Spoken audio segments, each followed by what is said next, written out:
अस्सलाम वालेकुम नाज़रीन, न्यू टाइम्स पाकिस्तान से मैं हूं आपका होस्ट चौधरी मोहम्मद अवैस। नाज़रीन, इस वक्त मैं मौजूद हूं सियालकोट के गांव कोटली पठाना के अंदर और मेरे साथ इस वक्त मौजूद हैं जनाब अफजल ख़ान शेरवानी, जो कि बेसिकली एक ओवरसीज़ पाकिस्तान है। स्विट्ज़रलैंड के अंदर इस वक्त ये रहाइश पज़ीर हैं और पाकिस्तान आए हुए हैं अपने हॉलीडेज़ को सेलिब्रेट करने के लिए। तो अभी उनसे जानते हैं कि बीइंग ओवरसीज़ पाकिस्तानी, पीटीआई का तो हिस्सा तो ये है ही, तो उनसे पूछते हैं कि बीइंग ओवरसीज़ पाकिस्तानी, ओवरसीज़ होने की हैसियत से ये किस नज़र से इस वक्त पाकिस्तान की सियासत को देख रहे हैं। क्या इस वक्त इनको लगता है वाकई कि इमरान खान साहब की जो गवर्नमेंट है वो गिरती हुई दिखाई दे रही है इनको, या फिर अभी भी ये कॉन्फिडेंट है पीटीआई के लोग? जी अस्सलाम वालेकुम सर। वालेकुम अस्सलाम। जी सर, कैसे हैं आप? खैरियत से हैं? अल्हम्दुलिल्लाह खैरियत से हूँ सर। सबसे पहले तो मैं आपको पाकिस्तान वेलकम कहूँगा, और उसके साथ साथ मैं आपसे ये पूछना चाहता हूँ कि इस वक्त पाकिस्तान आए हैं, आप देख रहे हैं कि नो कॉन्फिडेंस मोशन इस वक्त हॉट टॉपिक बना हुआ है। क्या समझते हैं कि खान साहब इन सारे के सारे मामला से, इन सारे के सारे हालात से बआसानी गुजर जाएंगे? मुझे ऐसा नहीं लगता कि खान साहब की हुकूमत ख़तरे में है, बल्कि हमें 100% अतमाद है कि खान साहब की हुकूमत कहीं नहीं जा रही।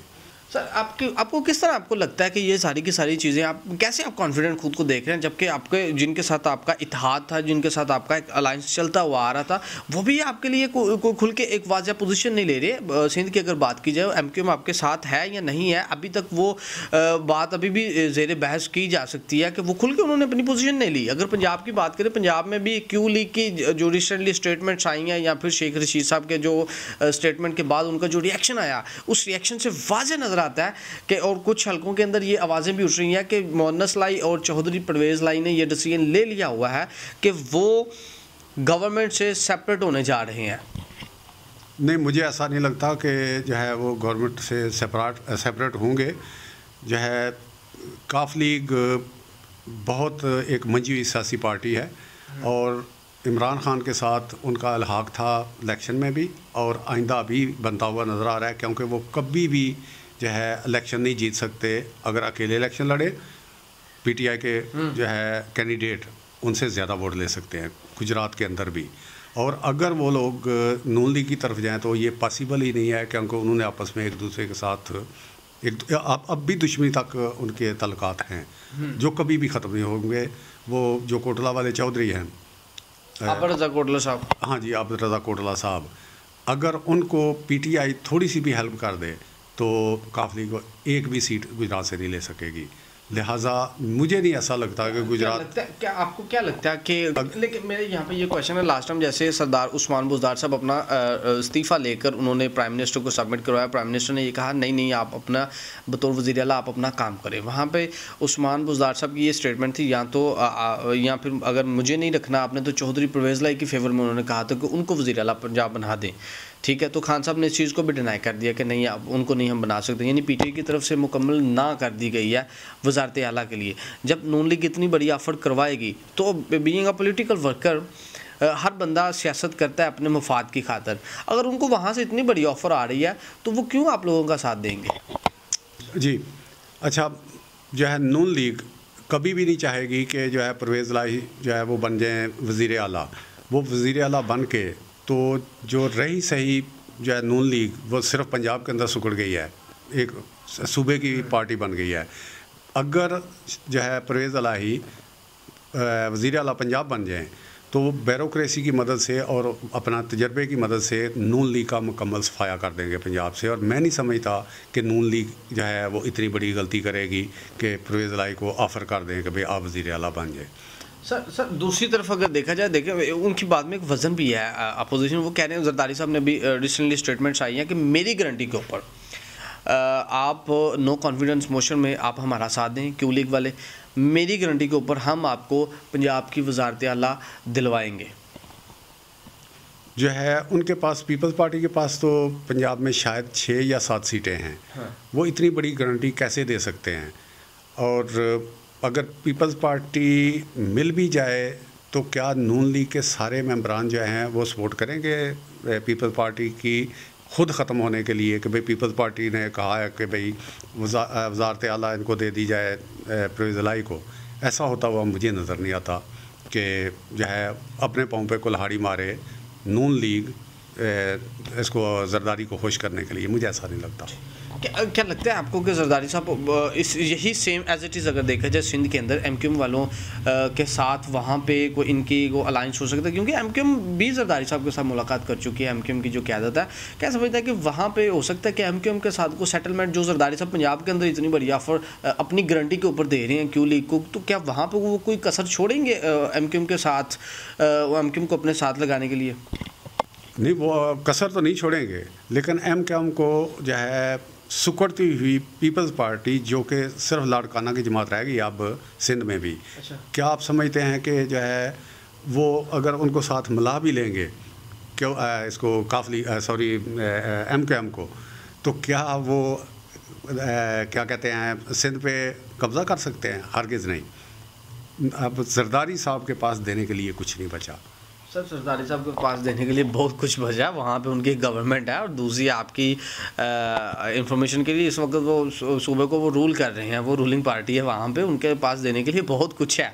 और उम्मीद है कि आने वाले दिनों में आपको एक वाज़िया आप देख सकेंगे, आपको कुछ इस तरह की चीज़ नज़र आ भी जाएगी कि एमक्यूएम हो सकता है कि माइट भी पॉसिबल है, पॉलिटिक्स है, पाकिस्तान की सियासत में कुछ भी हो सकता है, तो पीपल्स पार्टी और एमक्यूएम एक पेज के ऊपर आ जाए तो फिर आपको लोगों का क्या हाल होगा नेशनल असेंबली के अंदर? नेशनल असेंबली के अंदर अगर तो आप नेक्स्ट इलेक्शन की बात कर रहे हैं तो इंशाल्लाह सिंध में और पंजाब में इतनी ज़्यादा सीटें होंगी कि ये दोनों पार्टियां मिलके भी जो है कोई डेंट नहीं डाल सकेंगी पीटीआई। सर अगले इलेक्शन की नहीं मैं बात कर रहा, मैं अभी इसकी बात कर रहा हूँ, नो कॉन्फिडेंस मोशन की बात कर रहा हूँ कि अगर उनका कोई अलायंस हो जाता है बिटवीन एमक्यूएम एंड पीपीपी इन सिंध, अगर वहाँ पे उनका कोई मुश्तरका अलायंस हो जाता है तो हो सकता है कि एमक्यूएम नेशनल असेंबली के अंदर नो कॉन्फिडेंस मोशन के हक में वो वोट कास्ट कर दें, खान साहब की गवर्नमेंट को गिरा सकते हैं वो। अच्छा, अगर वो नो कॉन्फिडेंस की तरफ जाते हैं एमक्यूएम, तो क्या बड़े से बड़ी ऑफ़र क्या हो सकती है? वजारतें हो सकती हैं एक दो, इससे बड़ी तो कोई ऑफ़र नहीं हो सकती। तो वो वजारतें लेके भी मैं नहीं ऐसा समझता कि वो मरकज़ में जो है मुखालफत करेंगे पीटीआई की, मुझे ऐसा नहीं लगता, क्योंकि जो उन्हें अब मिल रहा है वो सिंध में जो है जरदारी साहब नहीं ज़्यादा इससे दे सकते, क्योंकि इनका दोनों पार्टियों का आपस में ऐसी दुश्मनी रही है और अब भी है कि मुझे नहीं लगता कि जो है एमक्यूएम ख़त्म होने पे जाए, क्योंकि अगर वो अब इनके साथ मिलते हैं 1.5 साल के लिए पीपल्स पार्टी के साथ, तो उनकी रही सही जो थोड़ी सी साख है वो भी ख़त्म होकर रह जाएगी। सर क्या ख्याल है आपका? आपको नहीं लगता कि खान साहब हमेशा कहते हैं कि आखिरी पता जो हमेशा कप्तान के पास होता है, इस दफ़ा खान साहब ने बड़ी ज़रा जल्दी कर दी, अपना पता शो करवा दिया कि स्पीकर जो है वो अरकान पार्लियामेंट को रोक सकते हैं, तो अब तो अपोजिशन तैयार हो गई है स्पीकर साहब के ख़िलाफ़ भी, तो इससे मज़ीद तहरीक इंसाफ के लिए मुश्किलात नहीं पैदा होंगी? तो आप जो है मुतमईन रहें, आखिरी पता अब भी जो है कप्तान के हाथ में है और वो बेहतर जानते हैं हालात को, जो है हर किस्म की रिपोर्ट उनके पास आती हैं। हाँ। और उन्होंने क्या करना है और आखिरी पता कौन सा है ये हमें तो नहीं पता, ये तो वक्त ही साबित करेगा कि क्या होगा। अब मैं कहते हैं सर लोकल बॉडी का इलेक्शन भी नज़दीक है, तो क्या समझते हैं कि हम सियालकोट में बैठे हुए इस वक्त, अब नेक्स्ट मेयर का कैंडिडेट आपके ख्याल से, आप पार्टी का वर्कर होने की हैसियत से क्या समझते हैं कि इस बंदे को टिकट मिलनी चाहिए मेयर के हवाले से? मेरा ज़ाती ख्याल ये है कि उमर फ़ारूक मायर एक सुलझा हुआ पढ़ा लिखा और दयानतदार शख्स है, इस तरह के जो है लोग इनको आगे आना चाहिए। जी ठीक हो गया जी। नाज़रीन ये हैं अफजल ख़ान शेरवानी जो कि ओवरसीज़ हैं, वो आपसे गुफ्तगू कर रहे थे। नाज़रीन इस वक्त खान साहब के लिए वाकई मुश्किल हालात पैदा हुए हैं। खान साहब ना तो खान साहब की जो इत्तेहादी हैं वो कोई क्लियर पोजीशन ले रहे हैं इस वक्त कि हमने किस तरफ जाना, ऊपर से शेख रशीद साहब ने जो एक स्टेटमेंट दी है उस स्टेटमेंट ने मज़ीद आग लगा दी है इत्तेहादियों की सफ़ों में। उन्होंने कहा कि 5 सीटों वाली जो पार्टी है वो पंजाब के वज़ारत आला के लिए ब्लैकमेल कर रही है। इससे ऐसे लग रहा है, बाद बहुत सारे ऐसे हल्के हैं जहाँ से ये आवाज़ें भी उठ रही हैं। अब तक जब मैं ये रिकॉर्डिंग कर रहा हूँ उस वक्त तक क्योंकि पाकिस्तान के जो हालात हैं हर एक एक मिनट के बाद चेंज हो रहे हैं, इसके बाद क्या होगा, लेकिन अब तक की जो सूरत हाल है वो मैं आपके साथ शेयर करता हूँ कि अब ऐसे लग रहा है कि जैसे मोहन्नस इलाही और परवेज़ इलाही इन्होंने अपना एक डिसीजन ले लिया कि अब हमने हुकूमती बेंचेस से उठकर हमने अपोजिशन के बेंचेस में जाकर बैठ जाना है। तो इससे नाज़रीन पाकिस्तान तहरीक इंसाफ के लिए मुश्किलात मज़ीद बढ़ेंगी। आज तक की जो स्टेटमेंट थी, जो गवर्नमेंट के जो वेल विशर थे वो ये कह रहे थे कि चौधरी बरादरान से खान साहब की एक मुलाकात होने जा रही है, लेकिन कामिल अली आगा साहब ने उस चीज़ की भी तरदीद कर दी। उन्होंने कोई चीज़ भी, कोई मुलाकात ऐसी नहीं है कि जो मैंने जो ऑलरेडी यहाँ पे खान साहब की आज चौधरी बरादरान से कोई भी मुलाकात नहीं होने जा रही। तो देखते हैं नाज़रीन आने वाले वक्तों में क्या होता है। इसी के साथ ही अपने मेज़बान चौधरी मोहम्मद अवैस को न्यू टाइम्स पाकिस्तान की स्क्रीन से इजाज़त दीजिए। अल्लाह हाफिज़।